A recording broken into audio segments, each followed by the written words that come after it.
I'm sure many of you would have seen me use the colour shapers. I hold a great store by them now.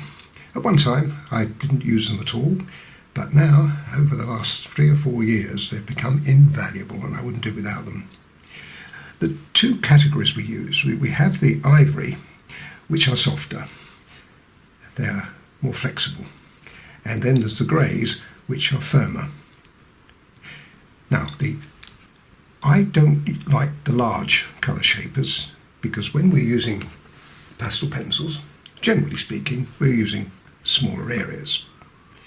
So the number 2 chisel, which that is absolutely perfect for the kind of work we do.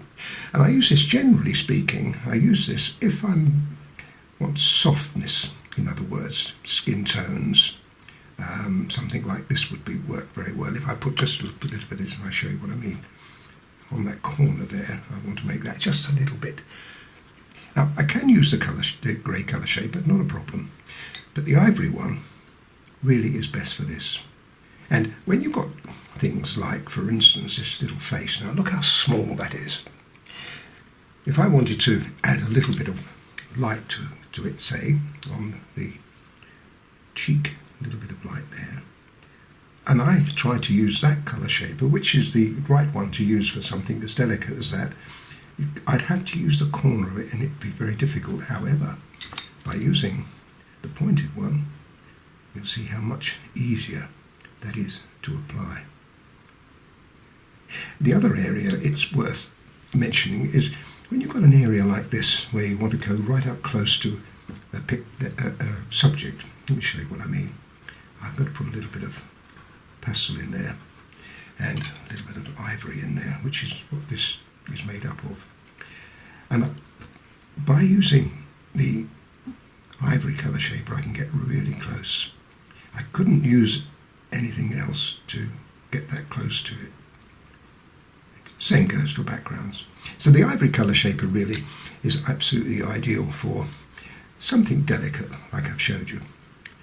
Things like trees, for instance. Now, you'll know if you've seen my work, I put the trees in and we usually get quite a lot of sparkle. Let me show you what I mean by that. Let's put a little bit down here. Sparkle is when I usually start with this colour, which is the green.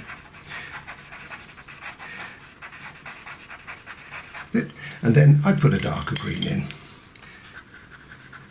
to deepen it down. Now what happens is, can you see that little sparkle in there, what we call the paper coming through. Now the grey colour shaper is ideal for something like this because it's harder and firmer and it will push the colour into like that, allowing me to work a little bit of dark colour back into it, creating the shape. So that's the grey colour shaper is ideal for that, and there's lots and lots of other areas that I would use it.